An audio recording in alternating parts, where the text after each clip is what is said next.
Hi guys, I'm back! Today I'm gonna show you what to do during earthquake. And I hope you guys this video will help you and save your life.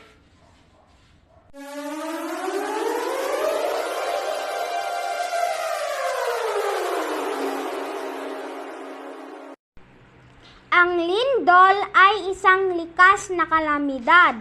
Hindi masasabi kung kailan ito magaganap. Isa sa paraan ng paghahandang pangkaligtasan.